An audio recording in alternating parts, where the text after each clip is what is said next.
Hello there, welcome to the channel and my very first video. I'm Park, I'm 20 years old, studying law at university, and I've been wanting a hobby to do whilst I study, so here it is. This is my first video, and is part 1 of hopefully a 5-part series on this embarrassment of a show. If you enjoy this review, consider subscribing and liking the video, and letting me know what you thought of the show in the comments. Before I continue, I must clarify that my goal is not to devalue your opinion if you enjoyed the show, but to potentially highlight errors and problems with the show which negatively impact the overall objective quality of it. But keep in mind, you can still love something which is poorly made. For example, I quite enjoyed parts of The Last Jedi such as the cinematography, but overall I can understand it is an extremely poorly made movie, bleeding with errors. An example of this in Ahsoka could be, I enjoyed seeing Hayden reprise his role as Anakin in Ahsoka, as it was great to see, but the manner in which it was achieved was poorly crafted due to it being extremely contrived and having characters act illogically to get the desired goal. You can highlight the errors and problems in the script but still enjoy it on a subjective level, so please, this review is not attacking you.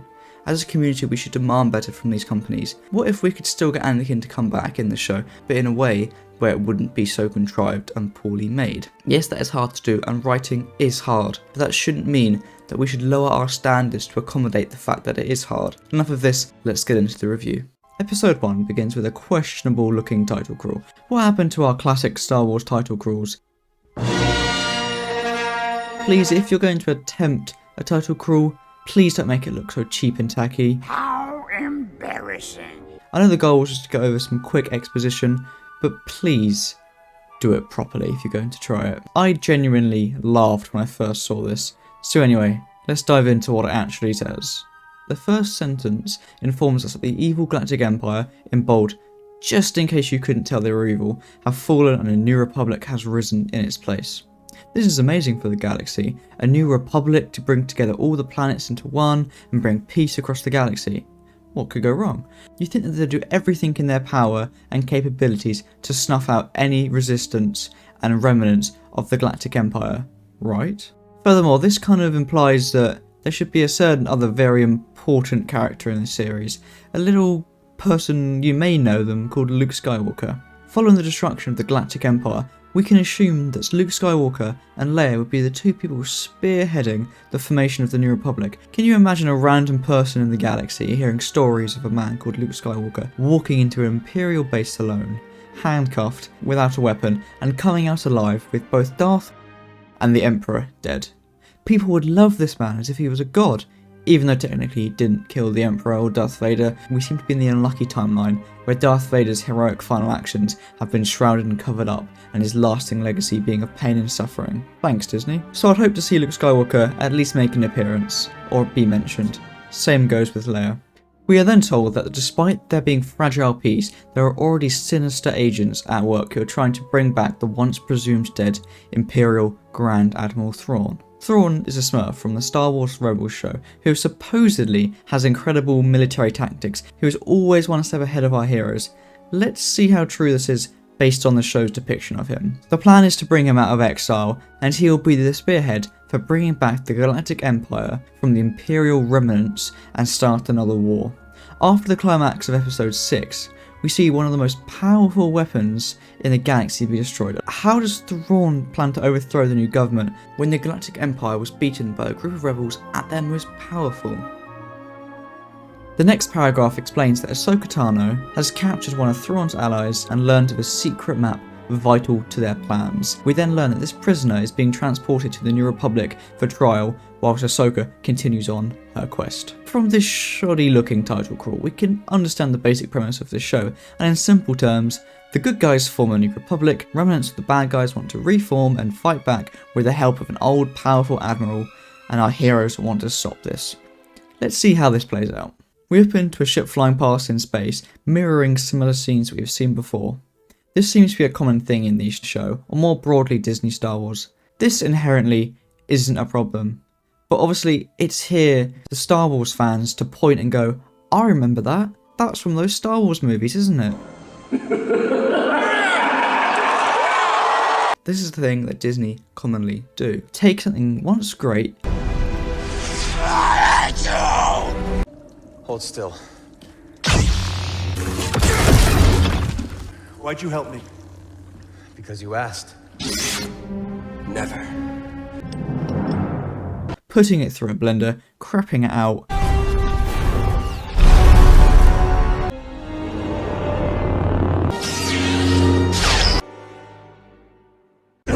No, no, no, no, no, no, no! Wait, wait, wait, wait! Wait, wait, wait, wait, wait! Because they know that people will love every second, no matter how stale and poorly crafted it is.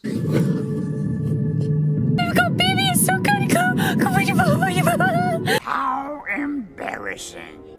We learn that this ship is the New Republic vessel, and it's on its journey to meet with another ship. A droid informs the captain of this ship that they have spotted another vessel approaching, A ship has entered this sector. which is the one they're not meant to be meeting. Thankfully, the captain realises that this is a threat to security and asks the ship to identify themselves and provide them with a clearance code. They are then provided with a clearance code, which happens to be an old Jedi code. They're Jedi. Signal is an old Jedi clearance code. They say they're here to see the prisoner. On learning this, the captain decides to call their bluff and signal them to come aboard as he wants to meet these Jedis. I'm calling their bluff. Signal them to come aboard. I want to meet these Jedi. Let's break this down.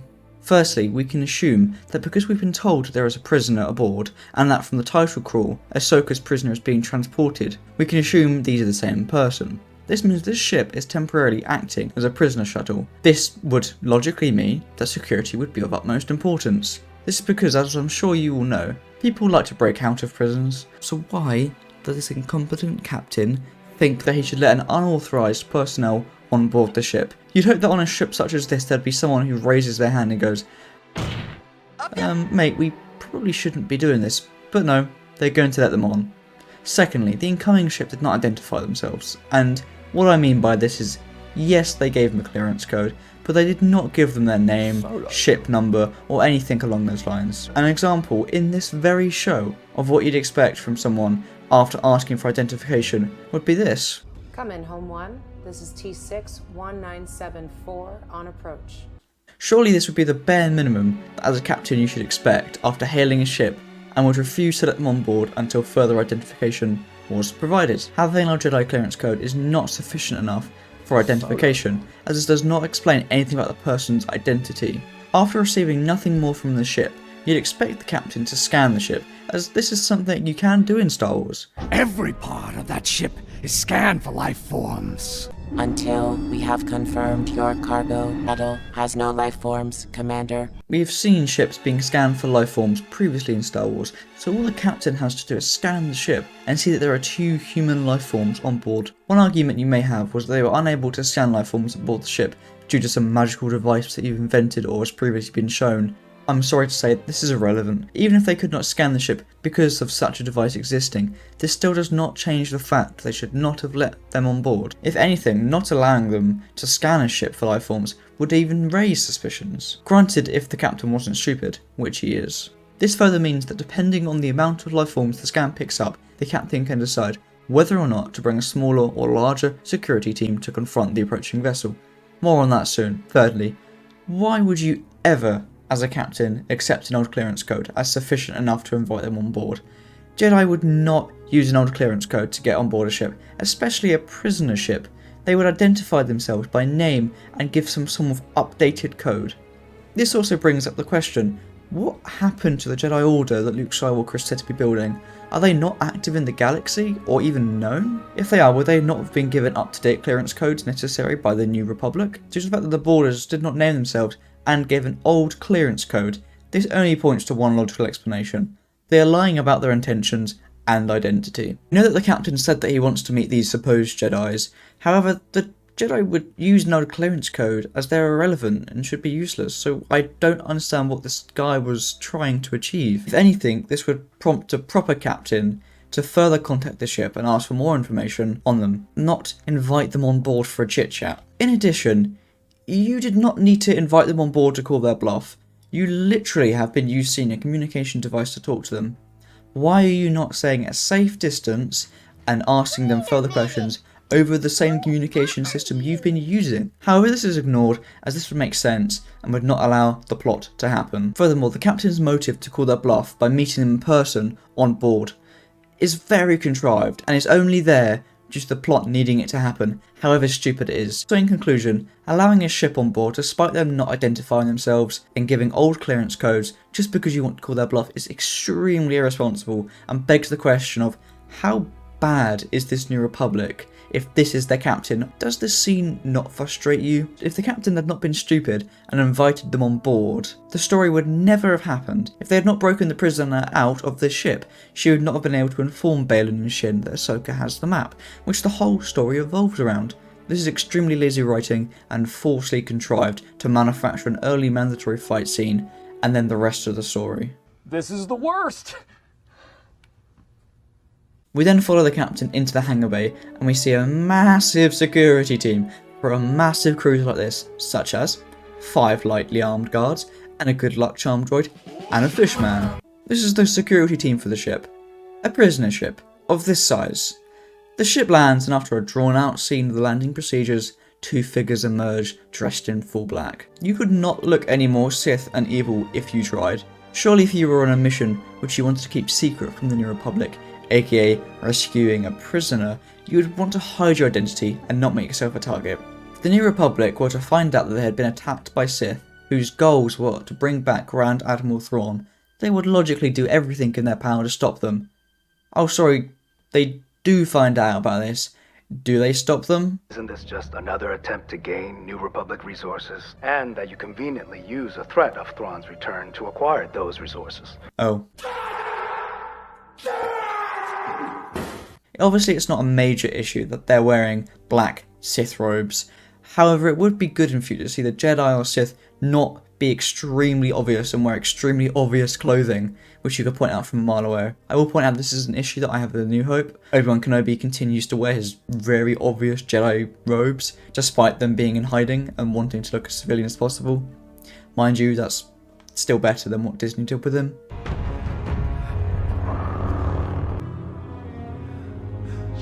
Killing younglings. They are then confronted by the captain, who taunts them by calling them imposter Jedi. You're no Jedi. Just some overconfident Imperial trash. From this, we learn that the captain guessed that they were Imperial, which only brings into question this man's ability to think and use his brain. Why would you let suspected Imperials onto your ship? Especially if you are a prisoner shuttle. If anything, this would heighten your suspicions and defences, and you would do everything possible to not let them on board. Furthermore, it's probably not a good idea to taunt people who have lightsabers, which you can clearly see whilst only having 5 men and a fishman. Even if they turn out not to be evil, you are still instigating and challenging them to a fight. Despite them having deadly weapons, surely the protocol is to try and defuse or approach situations without aggression. 3 to scan these imposters for identification. Which they could have done on the ship, but before the fishman can, Shin ignites her lightsaber and kills 3 of the guards, before force pushing another 2. I can't help but see that the captain pulls his gun out, aims it at Shin as she has his back to him. You can see here that he doesn't actually shoot, or if he does, he misses from about 2 meters away. Unfortunately, Baylan uses the Force and turns him to face him. Before killing him, a lightsaber stab to the chest would instantly kill someone. I wonder if there are any other times in this universe where someone has been stabbed with a lightsaber and dies. I wonder if there are any other times in this universe where someone is stabbed with a lightsaber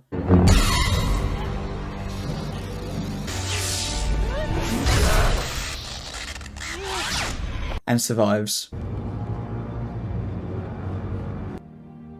Have I become him?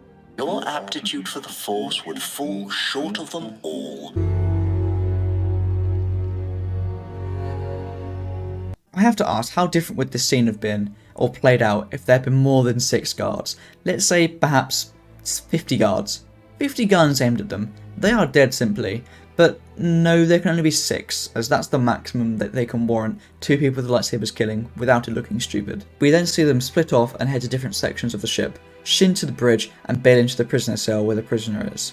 We then learn that half the ship detail has been killed. So we're half the security detail. So there were 12 altogether. Would have been a shame if there were 12 guards instead of 6 who confronted them as they got off the ship. It may have ended pretty differently. We then see Shin kill those on the bridge.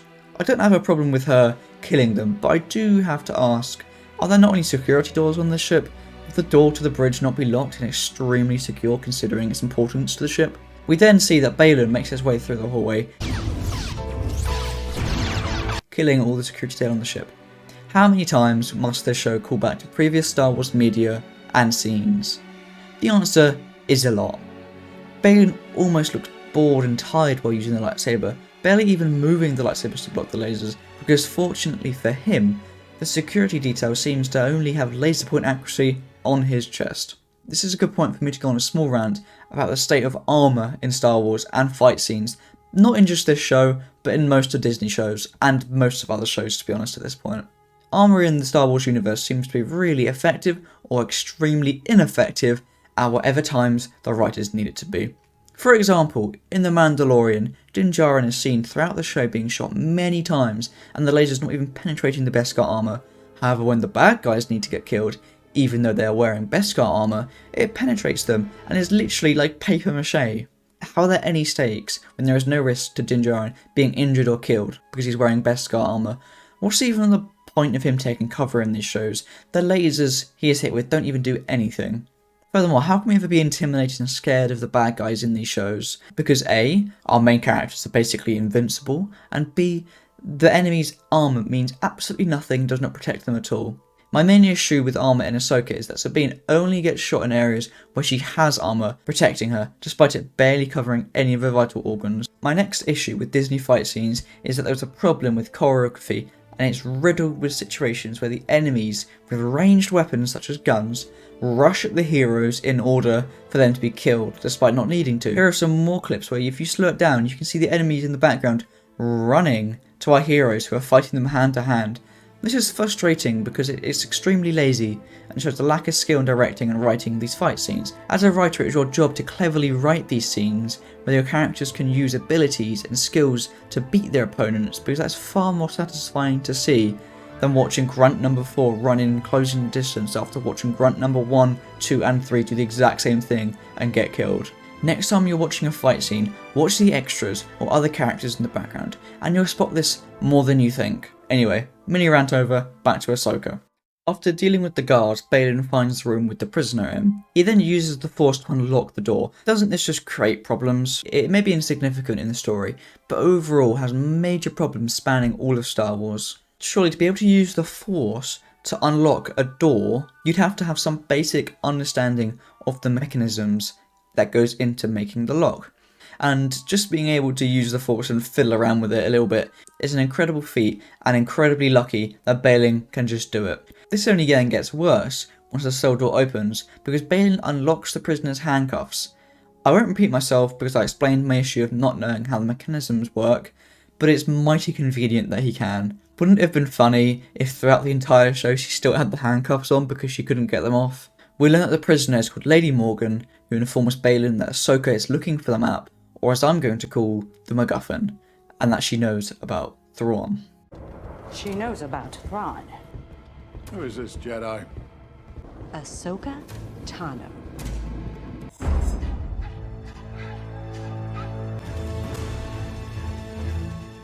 We are then shown Ahsoka walking slowly, and I mean slowly, through what seems like an ancient ruin on a desert planet. Ahsoka pulls off her hood to reveal an expression of, well, I'm not quite sure, to be honest. Annoyed? Happy? Sad? Confused? Who knows? Unfortunately, we can't tell due to the actress not being able to portray emotions, perhaps due to her acting abilities, but more likely due to the fact of the copious amounts of makeup and accessories she's wearing.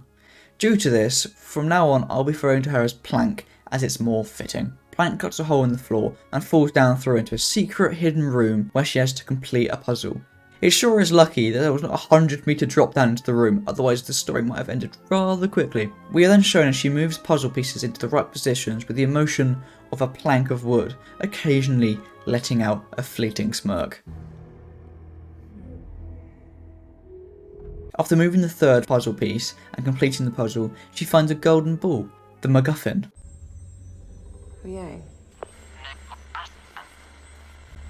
To investigate, she jumps back out of the room and is confronted by robots, and a fight scene starts, which you have to wonder how it made out of the editing room. The map. Give it to us. Us. Us.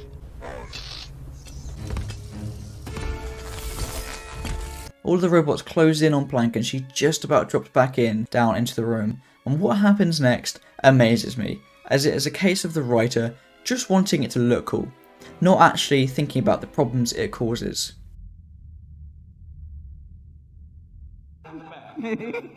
One by one, Plank cuts holes in the floor below 3 robots.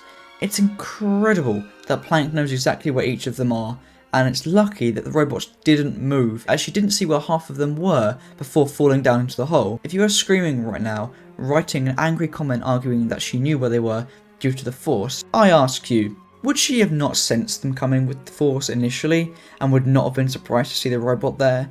And secondly, she was surprised to find out that there was more than one robot. The map, give it to us. Us? Surely she could have sensed them all with the Force if it worked like that, because remember that the Force is in everything. Its energy surrounds us. You must feel the Force around you, between you, me, the tree, the rock, everywhere, even between the land and the ship. Another issue arises that when bringing down the robots to where she is, she's actually putting herself in massive danger, because once she cuts down the first robot, by the third robot she's cut down into the room, the first one is probably able just to shoot and attack Plank. Considering the way that Plank fell into the room, it's safe to assume that the robot actually fell in a similar way due to them being quite manoeuvrable and nimble. Anyway, we ignore this because they're off screen, and she jumps back out of the hole, knocking one of the robots away, not killing it, just knocking it down before moving to fight another one. In this scene, both of the robots seem to be waiting for their cue to attack, as if it's a turn-based RPG, and the one that isn't Plank's immediate target just sort of sits in an idle animation before then actually needing to swing. After killing both these robots and seeing the 3 robots that she dropped down into the room climb back up through the holes, they announce that they are going to initiate a self-destruct. Initiate self-destruct protocol. Almost like me taking a few seconds, perhaps too long, to catch on to the ghost telling me that it's going to hunt me in Phasmophobia. Anthony Marsh. Oh. 50. 5, 4, 3, 2, 1. Oh! Plank begins running. Now I want to bring up the fact that Plank, after hearing that they are initiating self-destruct, takes 7 seconds to react and start running. 7 seconds? Even I'm not that bad in that Phasmophobia clip. After watching Plank run for 23 seconds, Huyang flies in overboard. Huyang flies in overboard to try. David Tennant flies in overhead to try pick Plank up. After 30 seconds of announcing the self-destruct feature, the robots all blow up in a massive spectacle, forcing Plank to run for her life as the blast begins to catch up to her. Just in the nick of time, Plank jumps aboard the ship and they fly away safely. What was this scene? Let's bring it back. Why would the robots initiate a self-destruct? It is still a 3-on-1, and if they all push her at the same time, she will struggle. If the robots were to initiate self-destruct in order to keep their mission secret, it is probably best to not have a self-destruct feature that takes 30 seconds to complete, and probably just a memory wipe feature which takes a millisecond to accomplish. This would also mean that after their memory was wiped, they could then continue fighting. Furthermore, a self-destruct feature which takes 30 seconds. The whole point of a self-destruct mechanic is for it to be quick and simple, not take ages and cause a massive explosion. On board the ship we get some quippy Marvel humour from David Tennant before Plank asks him where he was. He replied that he was staying at a safe distance, and Plank tells him that If we didn't keep at such a safe distance, maybe we wouldn't have lost communication. I am just following standard Jedi mission protocol. The Order doesn't exist anymore. Well, Plank, that doesn't matter to a droid. A droid has its programming and it follows its programming. If you find this is a problem, you can reprogram him. This is a thing you can do in Star Wars. She then tells him to stay closer and watch his back. We then get some very on-the-nose dialogue from him, reflecting Plank and Anakin. That is the job of a Jedi Padawan learner. Aside from the obvious reference to Anakin, no, that's not just a job for a Jedi Padawan learner. You can also have that job too. It's not like just because you're a droid you can't watch your back. This line is really only here to reference Anakin, which is a recurring thing throughout this show. Plank then tells him that she's found the MacGuffin. Found it. Right where Morgan said it would be. I have to ask, why would Morgan tell Plank exactly where the MacGuffin is? Is she not loyal to the Night Sisters and Thrawn? And would she not do everything to not give the MacGuffin away? did you get her to tell the truth? Just say I didn't follow standard Jedi protocol. Basically implying the fact that she tortured Morgan for the information. This little line has massive impact. Now we've been told that Ahsoka has tortured someone, which is not great when you try and make a moral argument for Plank being a morally good character. David Tennant and Plank then have an incoming message informing them of the attack on the ship that was transporting their ex-prisoner Morgan. Incoming transmission, priority 1. There's been an incident. The pair travel to the location and land in a hangar and meet a familiar face. Hera. In a briefing, there is a hologram showing Shin and Balin attacking the ship, and Hera says, These days there are few who can wield the Force. "Excuse me? Is Luke Skywalker not a massive Force user in the universe right now, who is currently training a new Jedi Order, and part of a new Jedi Order is that they use the Force?" Disney has time and time shown us that basically everyone in the universe can use the Force, as it's everywhere and in everyone, so I do not understand this line. If anything, there should be more Force users. Perhaps Disney is going down the route that everyone has it. You just need training to be able to actually use it. You will remove these restraints and leave this cell with the door open. I will remove these restraints and leave the cell with the door open. Oh. Never mind then. This is extremely frustrating for the audience when you think about how it devalues the work of Luke Skywalker and everything he is doing to create this new Jedi Order. Who even is Luke Skywalker in this universe? Is he a prominent figure in the New Republic helping them maintain order and crush Imperial remnants? Or is he already a homeless milk-drinking hobo on an island? Or have we not ruined his character just yet? Plank then hands Hera the MacGuffin and tells her that it holds the location of the last missing Imperial Grand Admiral Thrawn. Hera tells Plank she thought that he was dead. That's not possible. Thrawn died at the Battle of Lothal. But Plank tells her that it was never confirmed, which I thought Hera would know considering her position in the New Republic and her personal connection to the event. If Thrawn survived, does that mean Ezra? I hope so. Hera then attempts to look at the map. We cannot show you the map. The device is locked.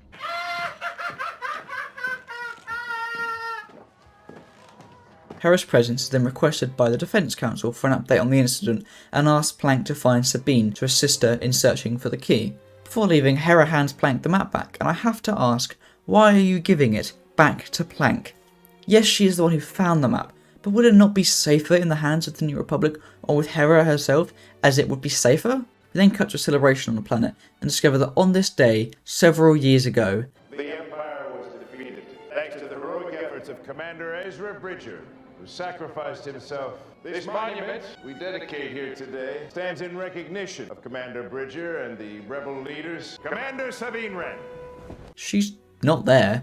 How do you start a speech, plan for someone to show up, start the speech, and not notice they're gone? Like, she was standing right behind him and probably next to him before he started to speak. Did you not double check that she was there? Why was this done? Oh, for the funnies of course, or the cool factor. Does the joke thankfully finish? No. Sabine Wren. How embarrassing. Panicking, the speaker pushes another person to the front to cover for him, whilst he orders the security detail to find Sabine Wren. We cut to a strip of road and a speeder flies past, a rider, Sabine Wren. Overhead we see two ships swoop in, and these are the ones that were sent out to find her. One radios Sabine on her bike and asks her to go back to the ceremony. This may be a picky point, but if you ever have been on the phone and talking to someone whilst they're outside or walking along down a road and it's windy or there are cars going past, you struggle to hear them. We can assume that the microphone's inside her helmet, so that's fine, but how does the pilot understand her considering the amount of wind that will be hitting Sabine's face and the speed that she's going at? Would it not be just like a windy gargled mess? After refusing to stop, Alright, look, Commander, I have my orders. I'm gonna need you to pull over. Here's a new order. Get lost. This is the worst! what an amazing commander for the New Republic. One of the ships flies in front of Sabine and lands on the strip of road, blocking her. On seeing this, Sabine accelerates towards the parked ship. She's not only an arsehole, but she's also reckless and extremely irresponsible. What happened next actually made me laugh.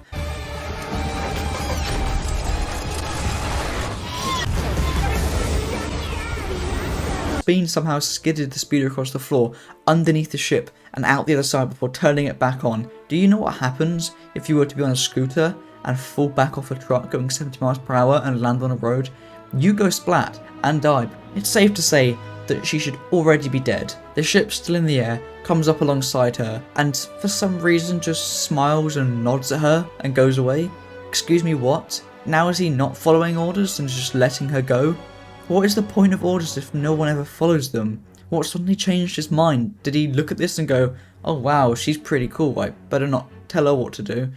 I can't be bothered. I must ask, what was the point of this scene? From this, we've learned that Sabine is an extremely disrespectful, selfish, reckless character. Being invited to a celebration to respect the fallen soldiers and rebels that fought and sacrificed themselves, she decides to bail and leave, even though she was needed and closely connected to the celebration itself considering her relationship with Ezra. This is extremely disrespectful and shows how selfish of a character that she is, which will only be further reinforced as the series goes on. Stay back! For Ezra.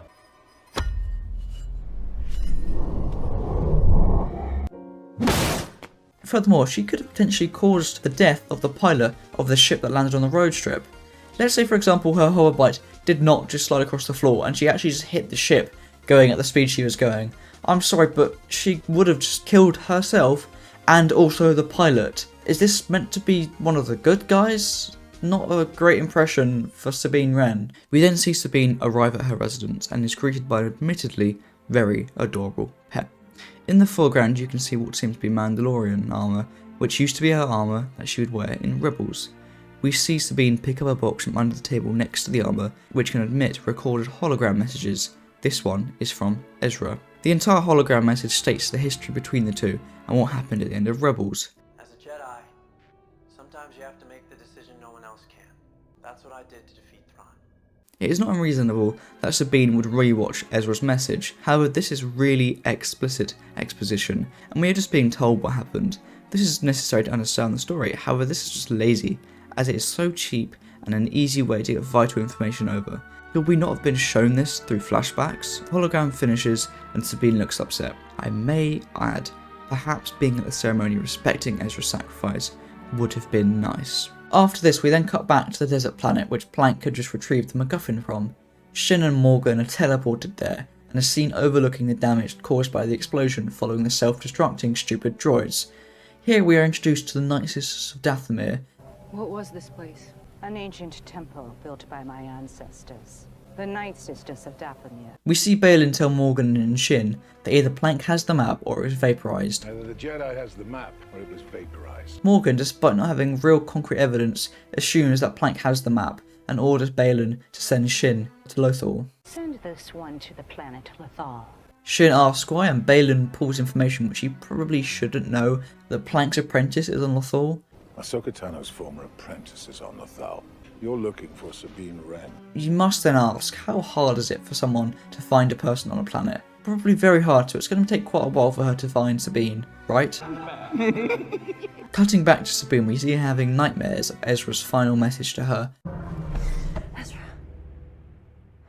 Once she's shaken this off, she goes outside and sees Plank's ship flying overhead and goes to meet her. Continuing the trend, we are then shown Sabine being a disrespectful character as she continues to make a joke about her not showing up to the ceremony. You missed the ceremony. Was that yesterday? Slipped my mind. You were missed, Sabine. Everyone was there. Poor guy. He's trying to do this for everyone and she just keeps on making a joke out about it. He then leaves Plank and Sabine alone, and then what follows is probably the most awkward part of the show. They exchange some awkward glances before finally then talking to each other.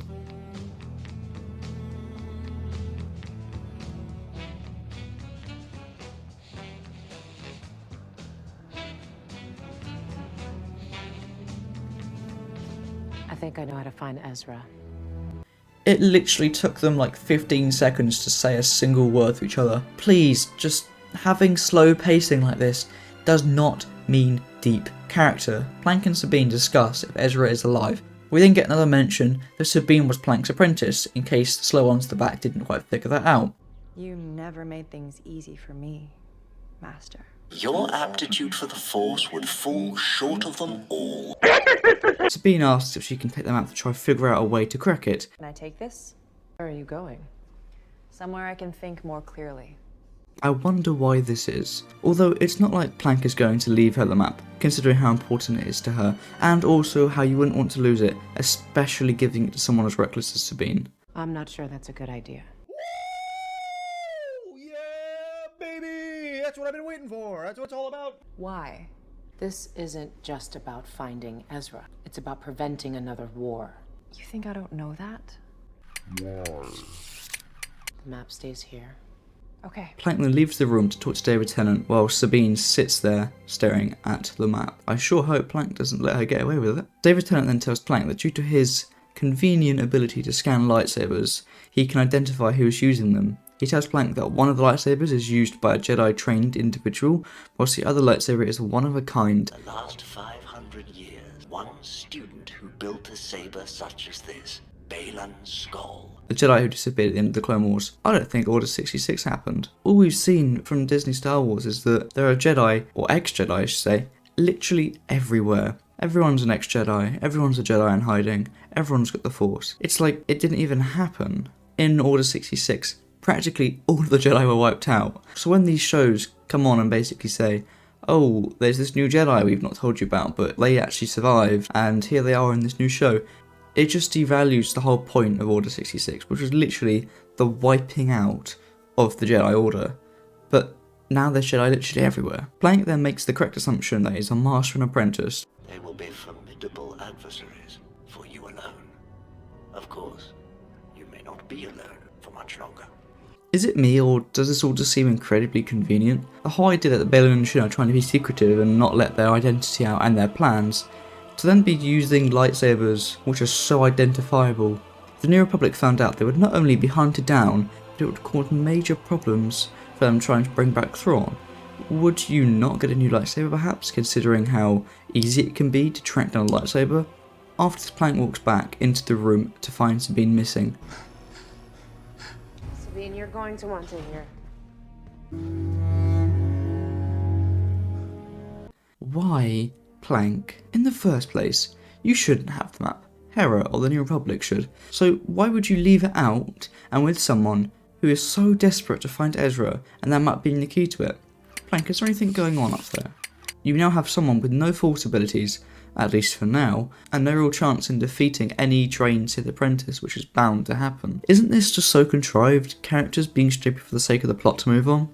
So the writers are double down on Sabine being a extremely reckless, selfish character, and once again, I must ask, is this the person we're meant to be rooting for? Once again then, we see Sabine racing back to her house, and we see a probe droid scanning the area and spotting Sabine. We then follow the probe back to Shin and see her in the middle of a field. So you're telling me that Shin has just travelled to this planet, picked a spot, just sat there and waited? Does she even know what Sabine looks like? What if Sabine had changed her hair colour from Mr. Black? Would the droid be able to pick up on that? Do you remember in Star Wars when travelling between planets and systems took time? Because in the space of 10 minutes, Shin has been given her orders to find Sabine on a whole other planet, travel to the planet, got onto the general area of the planet where Sabine maybe sent out a probe droid to find her, and having the probe droid found her.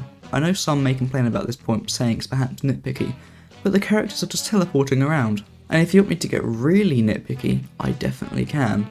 In this show, we see that Shin and Baylan consistently travel on the same ship, considering they are master and apprentice. Has Baylan just been sat in the ship on the planet, waiting for Shin to return? Because she would have had to use the ship to get to this planet. So where is Baylan? Is he just still on the desert ruins, just waiting?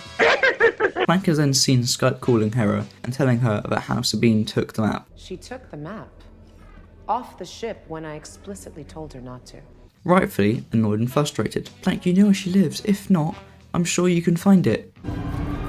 She's at the old communications tower. Go and get it if it's that important for you, instead of having a mother's meeting bitching about it. Maybe she just needed some space to think. Everything's gonna be fine. 5 minutes later. and Plank says that she doesn't understand why everything has to be so difficult. Plank, if you'd not left an irresponsible, reckless Ezra-obsessed Sabine with the key to fixing all of her problems alone, perhaps this wouldn't have happened. Use whatever is in that head of yours. She's still just as stubborn and bullish as ever. She's Mandalorian. I sure do love being told our character traits by the characters, in case the audience couldn't see it. Hera then says that Plank's master probably found her difficult sometimes, and some ominous spooky music plays in the background. Mentoring someone is a challenge. I bet your master found you difficult at times. You get it? Sabine is then seen at home twiddling and playing around with the map, with a hologram copy of the temple in front of her. I sure hope she doesn't just figure it out like a classic cliche of it all coming together around.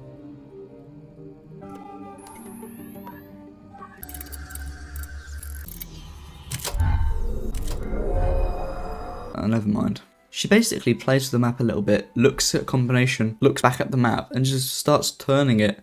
I have to ask, are there not thousands of people that can just look at a map, look at a pattern, and match them up? It really isn't that difficult, but it makes her out to be some kind of genius. I sure hope that she doesn't randomly get attacked now because she unlocked the map out of nowhere.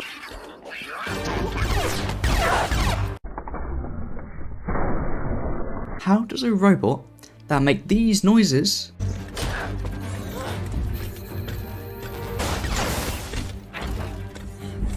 randomly creep up or spawn in like an NPC when it's needed? One robot grabs her while the other one goes inside and just smashes up some stuff on the table. The robot grabs the map and walks out while Sabine is still wrestling the droid holding her. Now I don't know about you, but this would have been really bad if they had just shot her. Although I'm sure she would have survived that. How on earth does Sabine out-wrestle and wriggle out against a robot whilst being restrained? Have you seen what droids do in other Star Wars shows? He meant to watch. No, he means watch. How embarrassing. The droid's blaster magically appears on the floor in front of the droid, and Sabine grabs the gun and shoots the robot. She then radios to David Tennant asking for help. He then strolls into Plank and Hera's Skype call. We have a problem. Thanks for the urgency, mate. Sabine runs back inside the house, and what does she pull out? A lightsaber. Lightsaber fights. Remember how cool they were?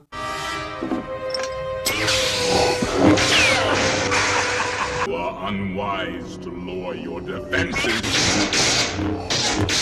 He will.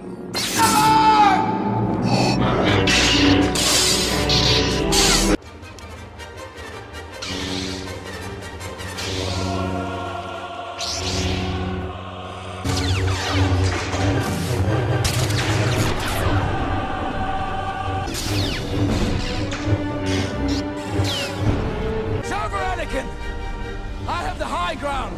You underestimate my power!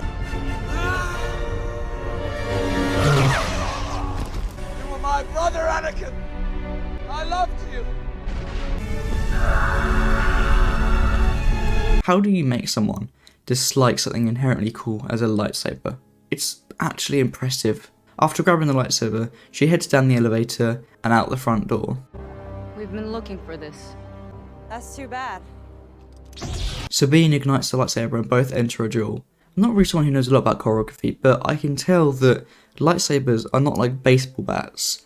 You don't really like long swing and charge up attacks. You can do little tiny little quick attacks. It's not really long wide swings because that's telegraphed. Furthermore, you can see here that they're just not aiming for each other. The amount of swings which, if not blocked, would just not hit anything is pathetic. Can you guys not make at least one good fight ever? Unfortunately for Sabine, fortunately for us perhaps,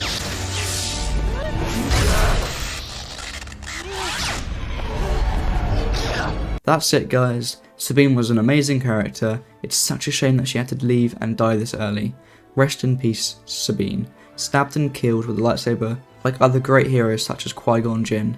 Talking about Qui-Gon Jinn, I do wonder what point the Jedi started using Force healing, or had they not unlocked Force healing in the Jedi skill tree at the time where Qui-Gon Jinn died. While this fight has been going on, David Tennant and Plank have been flying over to the tower to try and save Sabine. As Sabine is stabbed, Plank lands, gets out of the ship and starts to run towards her. If Plank has gotten out of the ship, she would see Shin and the robot running away. Plank, Sabine is already dead. Look at her, she's been stabbed. You know what people getting stabbed with a lightsaber does. I know you're sad, but she isn't surviving. So instead, go after the map and get it back from Shin, because she's by herself with a droid which you can easily defeat. But no, because Shin and the droid are off screen, they don't exist. What a first episode. And yeah, that's where the episode ends. Sabine is dead on the floor, Plank running to watch her die, David Tennant sat probably playing video games on the ship, Hera wondering why she gave the MacGuffin to Plank, Baylan and Shin have the map, Thrawn is coming back, and the galaxy is going to war. Thank you for watching this review. I hope you enjoyed it. This is part 1, and hopefully the next part will be coming out soon. Unfortunately, I cannot give you a schedule as to when the rest of these parts will be released. This is because I'm at university and I'm studying for my degree, which takes priority over this, which I'm sure you can understand. This means that there will be gaps between releases. However, I'll be working on this series whenever I can. I hope you can understand, and I hope you enjoy what I can release when I do. Hope you enjoyed. See you next time. Stay safe, and goodbye.